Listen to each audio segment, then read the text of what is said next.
And you've just heard I Am the Buffalo, which is a track on Stephen McCafferty's album Monsters and Lullabies. And I'm delighted to be joined by Stephen now. Hello. Hello, thanks for having us, Ali. Oh, it's an absolute pleasure. And before we get on to the rest of the album, tell us about I Am the Buffalo. I Am the Buffalo is one of the newer tracks on the album. A lot of the tracks that's on Monsters and Lullabies, maybe about 3 or 4 years old. I work as a support worker in a shelter for homeless men, and sometimes we have to do night shifts. And I find it quite difficult moving from day shift into night shift. I'm very tired. Like, I find it hard to kind of transition. And one of the things I do when I'm on night shift, because we have a lot of guitars, sometimes teach some of the guys guitar there, if they're wanting to learn. And what I do to try and keep myself awake is just sort of pluck away at the guitars. And it's quite what's quite good about being that tired whilst playing music is you've got your one foot in dream state, one foot in waking state, and I think sometimes if you can be too aware of writing songs, Right? it'll end up sounding contrived, or not sound great, or you'll think too hard, or you'll dismiss things that actually might have been led somewhere good. Um, so being half asleep, trying to stay awake, you've not got any kind of critical thinking happening. You're just going with it. And I'd been messing around with the DADGAD tuning, and I'd just before I left to go to work that night, I was in bed playing the riff, and there's a line that I've just had in my head for years, which is the very first line. Hey, wait a minute, are you waiting for me to let go?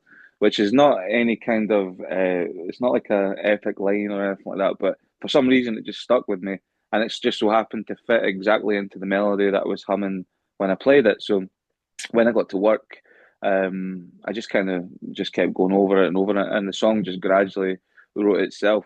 And I think a lot of the time, and there's a lot of songwriters that have said this as well in the past, that you don't always know what the song's about until it's finished, Yeah. and and then when it's usually at the editing stage or when you're trying to just tweak things, that's when it starts to reveal itself what it might be about. And for me, I think the song is about defiance. I think it's about um, having something that gets you out of bed that you kind of channel your life towards. You know the risks of it, but you persevere nonetheless. So it's about defiance. It's about knowing that things can go wrong, but yeah, sticking to the path. So, I mean, the imagery of the buffalo, it's a powerful animal, like, that kind of thing. Is that, Stop. that part of it? Yeah, stubborn. Yeah. So yeah, just kind of hard to move on its path. And Yeah. also, I think there's a few different types of symbolism going on there because obviously the American buffalo has a very set seasonal path. It's one with nature. It goes on instinct, and I suppose when I'm thinking about it, songwriting and music has always been such a large part of my life since I was 10 year old. It does feel like instinct. It feels like I do this because of instinct. It's just I fell into it and I've just not stopped for 27 years. So when I'm saying that I am the buffalo, I'm thinking not all the time. I'm not thinking of it every time, but when I was reflecting on the song, I feel like that's what it's about. Um, and also, it just so happened to rhyme with all the other words. So, so Practicality. But what you're saying is really interesting because I think people that don't write songs, maybe don't make music, this idea that a song comes to you and you're not really sure what it's about until you start to work on it later, maybe work on it with other people. I don't know. I think that's really interesting because I think instinctively folk go, I've got an idea, I'm going to write about it.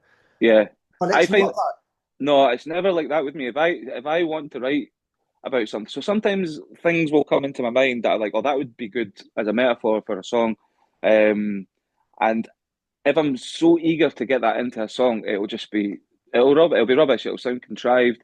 A recent one for me was I saw a video years ago of an ant mill. Do you know what an ant mill is? Where it's like a death spiral where the ants go off course and they get themselves into this circle because of the pheromones, and Right.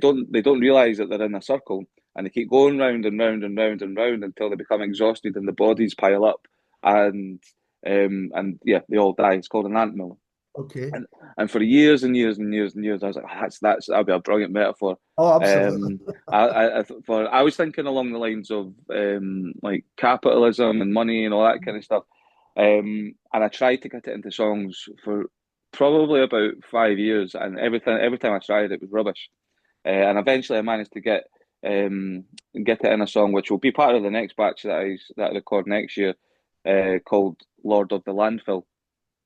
But that was like, again, it just came out of nowhere. It was just the line landed in the melody, just exactly at the right time. I didn't try to do it. It was just something that came to me like at the right time. So for me, a lot of the songs are mostly getting out of my own way and letting experiences in my life and books that I've read, ideas that I've heard, letting them kind of be distilled into a song eventually. But not trying too hard to write a song. Yeah. And so, is that a kind of state, if you like? I mean, you talked about kind of being right on the night shift and being exhausted and that kind of helping the song. Do you almost have to get into a kind of, I'm going to say out of body state? That might not be the right way of putting it, but to write songs, is that how you try and do? Try and get yourself out of it and I think now it's not really something that I have to try and do because I think music generally, or make the way I write songs, it's quite a meditative hmm, state anyway because you're playing four or five chords over and over again in a loop that it kind of becomes a mantra. You're not, and then like it's like an invitation to start thinking about stuff. And the reason I say it's like meditation is because when you're doing mindful meditation, the whole point is to try and empty your mind, concentrate on your breathing in and out, in and out. And then without you knowing, suddenly you start thinking about a memory from 15 years ago. yeah. Sorry, my cats have got the zooms. Yeah, you start thinking about something from 15 years ago, and it's like, why is that thought suddenly cropped up? So I think, and that's the way I write, and a lot of writers do write like that, where they're just kind of noodling and humming some non-existent tune, and then the words start to form. That's how I do it, and doing it that way allows me to get into that space where I'm not thinking about the song that I'm about to write.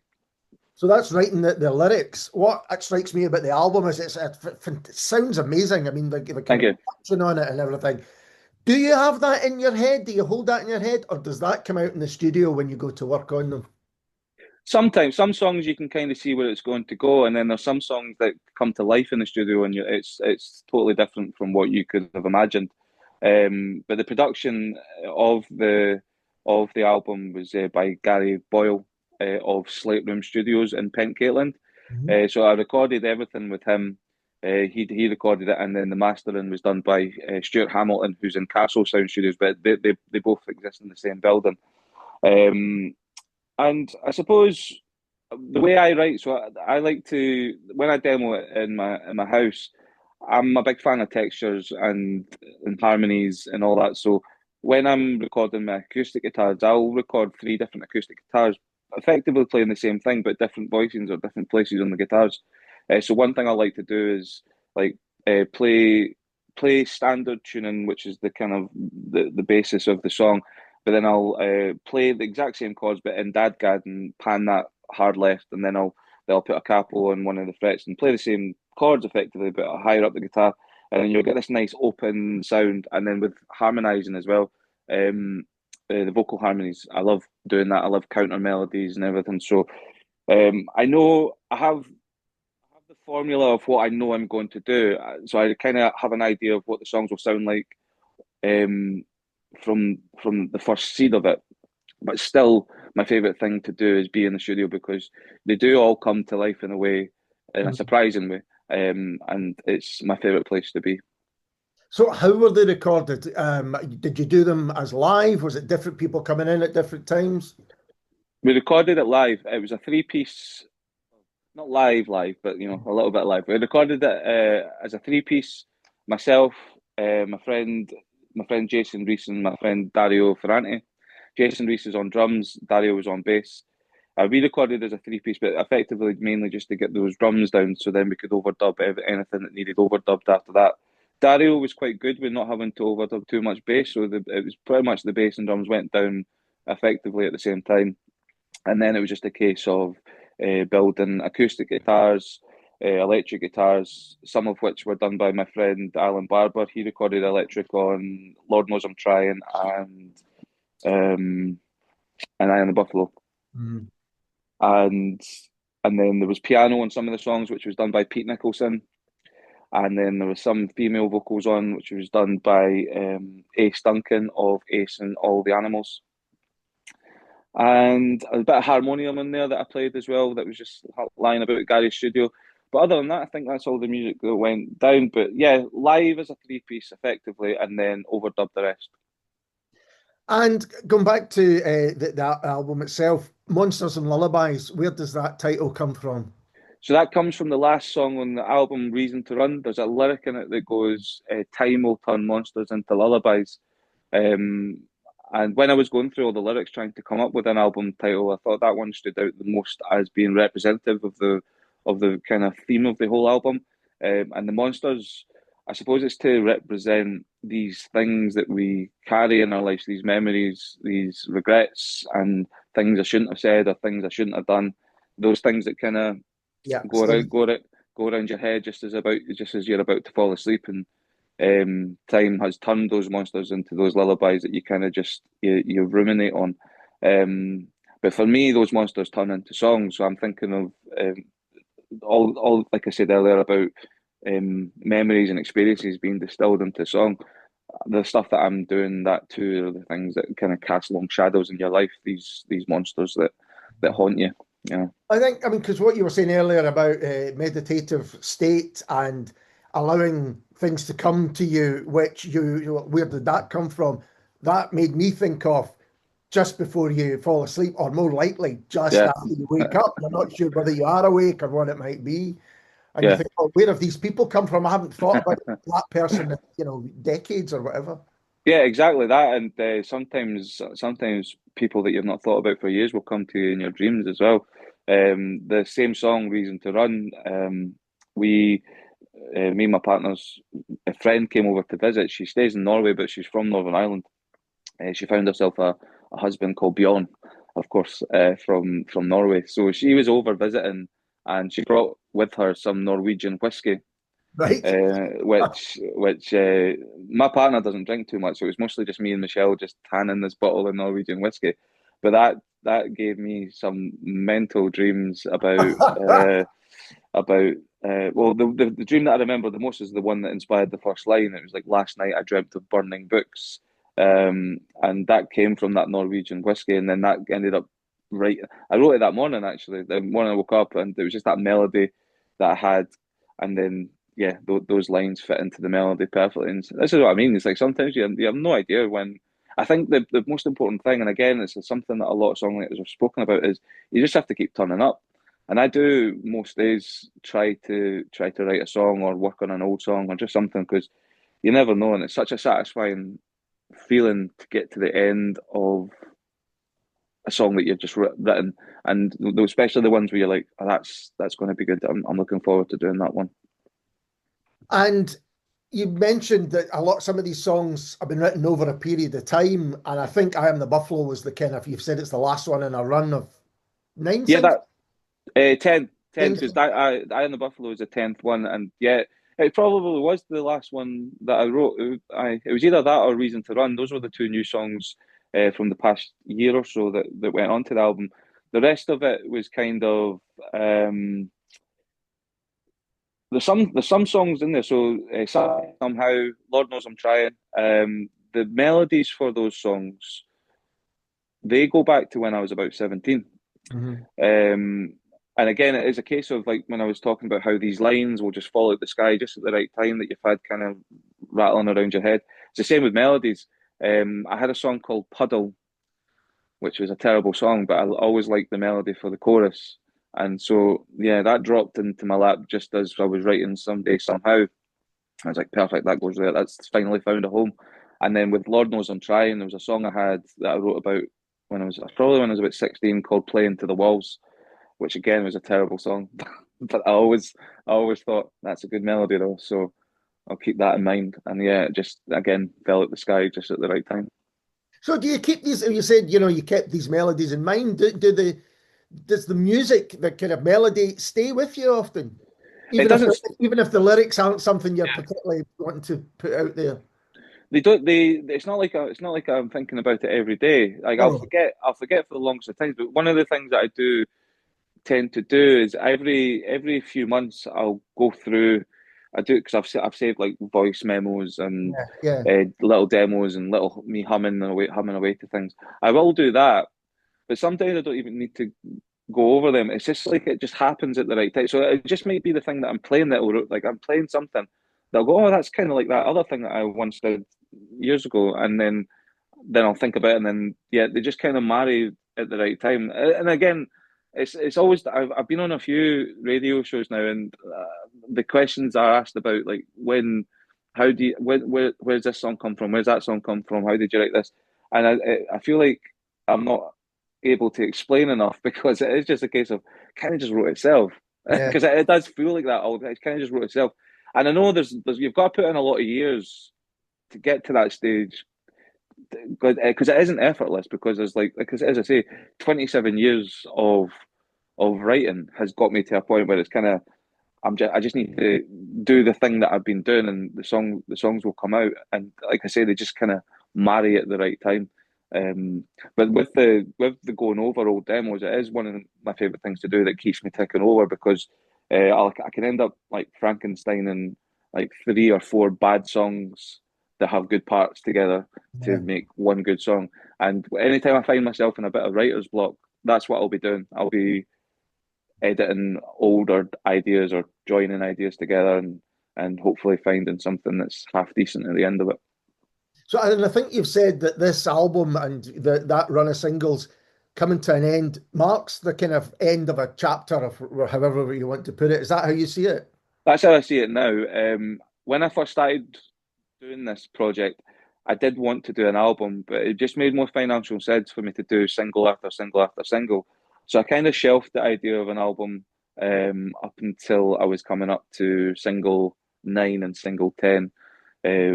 Then I started, well, that's an album. So it doesn't really matter to me that the songs have already been out because I've got no real fan base anyway. So it's like having it as a body of work and then pushing that after the fact, I think is just it's fine by me. So yeah, when I was reaching 10, I was like, well, that's an album.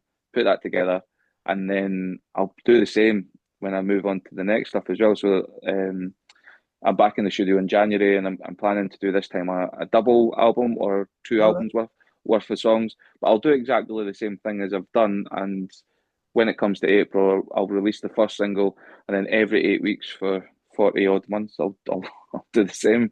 So it'll just be the same that I've done, but over a longer period of time. And we've talked about playing in the studio and how much you enjoy being in the studio, but what about live? Is that something that you enjoy?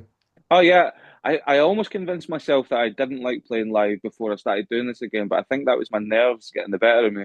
Um, because yeah, there was a 5 year period between my last gig, which was with my previous band, Return to the Sun, and then the first gig that I played, which was I didn't know. Well, I did one open mic first, and then I went and played the Duns Food and Beer Festival, which was an hour long set, which I had never done before, and Right. it kind of it scared me because normally I'd played in bands. So I play acoustically solo on my own. Um, and normally I'd played in bands all my life, and just suddenly feeling so exposed on your own on the stage.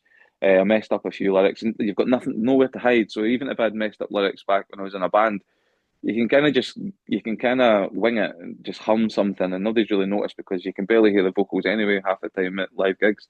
So yeah, there was none of that. But it was good that it was an hour long set because the nerves kind of evaporated by I don't know, say 30 minutes in, and then I just went from there, and I've really enjoyed playing live now. My last gig was at the Mash House, which I'm at again this month actually, and that was the first time I'd played Eye on the Buffalo live, and I managed to. It was quite a decent size crowd, maybe about 50 folk in there. I managed to split the room in half and got them to the bit at the end of Eye on the Buffalo. Yeah, yeah, Um, yeah. I got both sides of the room to harmonise with each other as Brilliant. we and it was such a special moment. I've never had anyone sing along to my songs like that before, so it was really nice. We're going to hear another track in a moment, Lord Knows I'm Trying, which I've already mentioned. But before you do, something I want to ask you about. On your press release, it talks about some of your influences, and one of them's Gaz Coombs from Mm, Supergrass. And that's yeah. one of my favourite songwriters. And I just wondered why, you've got him as an influence. So I was always a Supergrass fan, but it was never they were never like on the they were never at the forefront for me.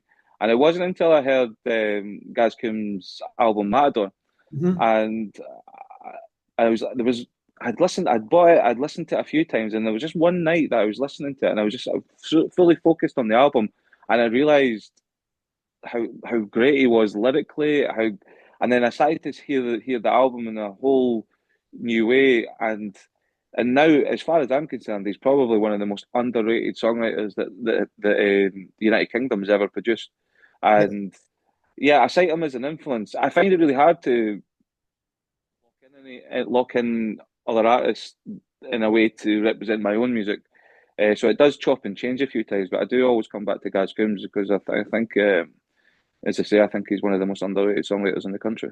I agree with you, and I don't think there's many people who write about the different stages of life that they're going through as well as he does. He did it, Yeah, right, in the first Supergrass album, but as you say, the solo albums and even some of the later Supergrass albums, he just manages to write about life in a way yeah. that's direct, I think.